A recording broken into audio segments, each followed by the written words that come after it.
tenemos en línea a la vicepresidenta de la Comisión de Constitución e integrante de APP, la congresista Gladys Echaíz. ¿Cómo está, congresista? Muy buenos días. ¿Cómo está usted? Muy buenos días. Y buenos días a todos los peruanos que nos escuchan en este momento. Congresista, muchísimas gracias por su presencia, por su enlace telefónico.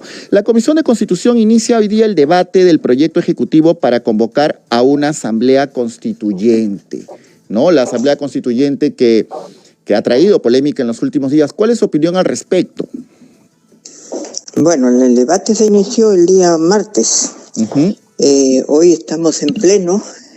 Se ha puesto, digamos, se ha iniciado las conversaciones, el análisis respecto del proyecto enviado por el Ejecutivo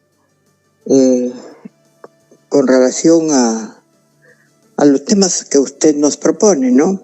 Que nos menciona. Está relacionado con una asamblea constituyente y hay otros proyectos que se han presentado para un adelanto de elecciones.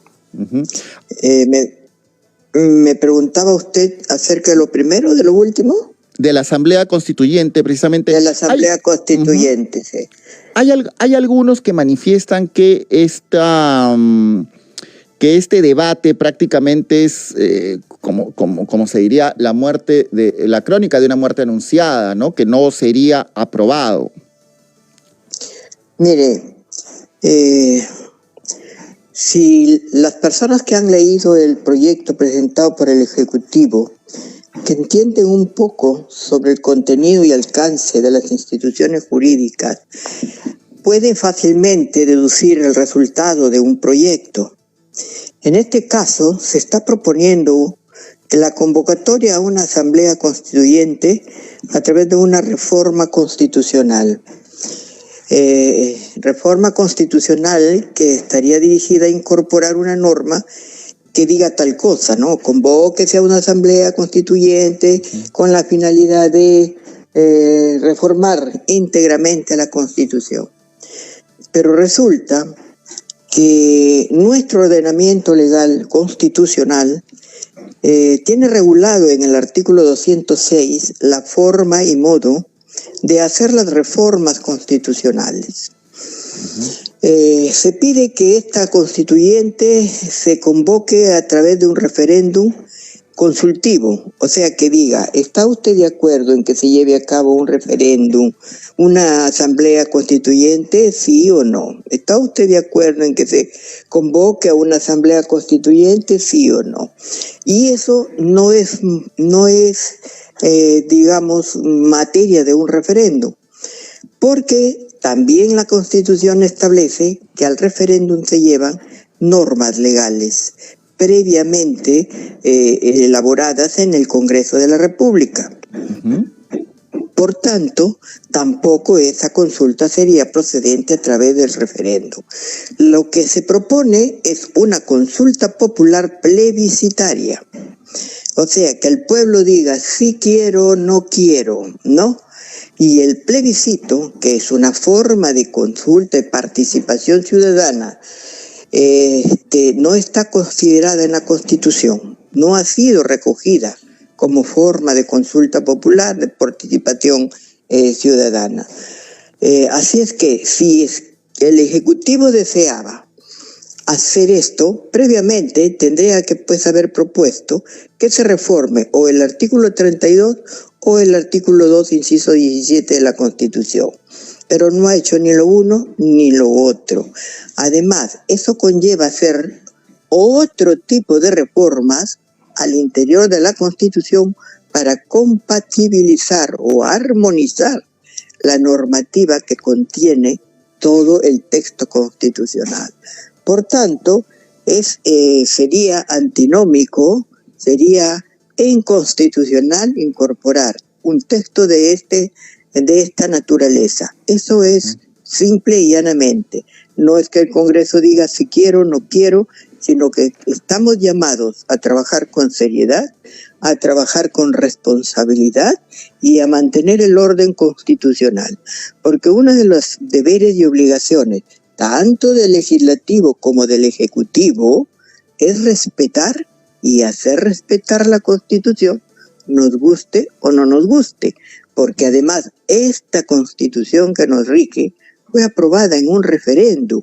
Recuerde usted, el 31 de octubre del año 92 se convocó a un referéndum para decir si estábamos o no de acuerdo con esta Constitución que nos rige.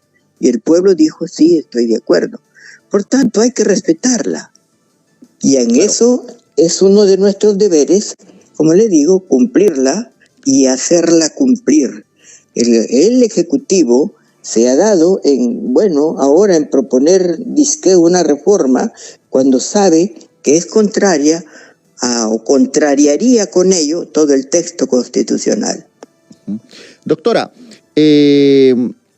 estamos hablando, o usted ha mencionado el término plebiscito, este término que de alguna manera ya empieza a hacerse conocido, empieza a circular ante la opinión pública y ante los medios de comunicación.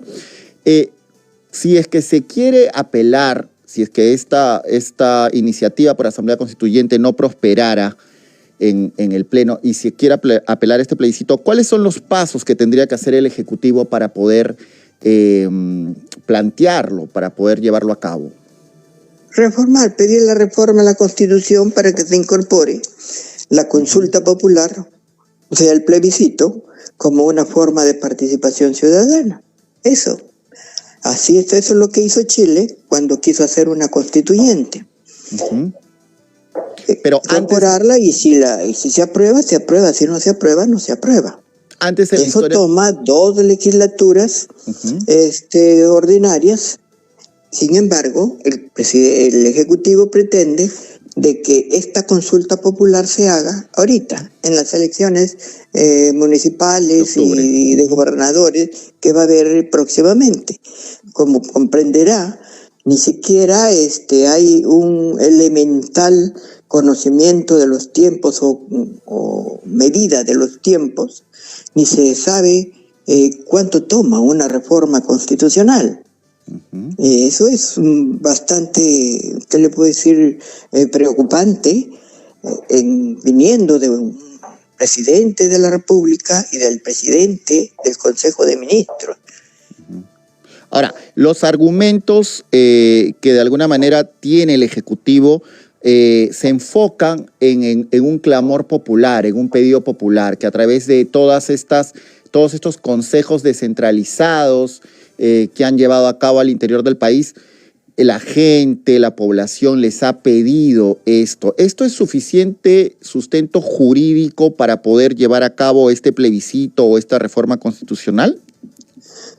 Pues mire, felizmente los medios de comunicación se encargan de transmitir los hechos en vivo y en directo. Y todos podemos conocer cómo se llevan a cabo tales asambleas que no son abiertas al público, sino que son invitaciones a personas que se desea participen de esas reuniones. Están preseleccionadas y se ve que indudablemente pertenecen a una agrupación política que va con una intención, hacer creer que el pueblo lo pide. Sin embargo, hay encuestas que no podemos llamarle absolutas ni determinantes, pero sí referentes que nos dicen lo contrario. En todo caso, que demuestren con las firmas que alguna vez dijeron que estaban recogiendo, que efectivamente existe un sector mayoritario de la población que así lo quiere. Mire, el tema es, para analizarlo desde el punto de vista técnico, desde el punto de vista factual, desde el punto de vista político o antropológico, si usted quiere, sociológico, por donde usted lo vea. Entonces, hay modos y hay formas de hacer las cosas. Si queremos una reforma, vamos a sentarnos, conversemos todos y veamos hacia dónde vamos, qué es lo que queremos hacer. Se nos dijo ese día que una de las cosas que se querían incorporar en la nueva Constitución era la erradicación evitar en la nueva Constitución que hubieran monopolios. Y que tampoco ya hubieran derechos adquiridos. Le demostré con la lectura del artículo 61 y 103 de la propia Constitución que se cuestiona que eso no está permitido en la Constitución, que los monopolios no existen ni tienen protección legal, ni se pueden crear por ley ni anular por ley, que le corresponde al Ejecutivo, que tanto habla de los monopolios, combatirlos a las posiciones dominantes que vendrían a ser los monopolios. Y también que los derechos adquiridos hace mucho ya no existen en el Perú. Y lo saben todos los trabajadores. La masa trabajadora sabe que los derechos adquiridos que tuvieron ya no existen y que ahora todo el ordenamiento jurídico se rige por la teoría de los hechos cumplidos. Así es que estamos enviando mensajes falsos a la población para lograr un propósito político. Y eso no es honesto.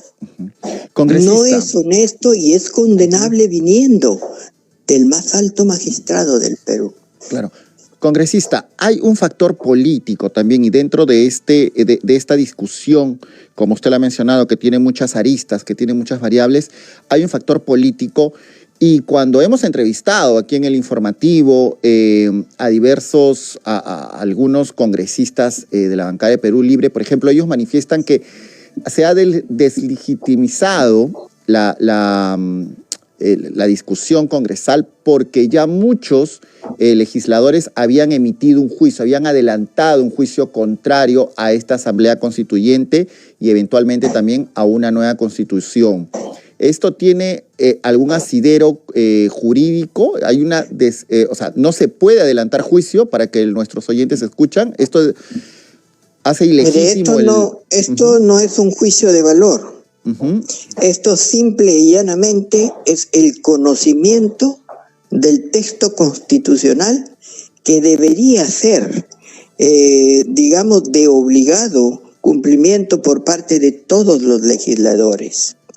Legislador que no conoce la Constitución, no sé cómo puede legislar. Nosotros hablamos desde el punto de vista, por lo menos yo lo hago desde el punto de vista técnico y constitucional. Esto no es una cuestión política. Constitución podemos modificarla cuando es necesario, cuando se ha producido un quiebre digamos, dentro del grupo social, cuando se ha producido un acontecimiento grande o cuando se ha sucedido una serie de hechos que demandan una nueva norma superior.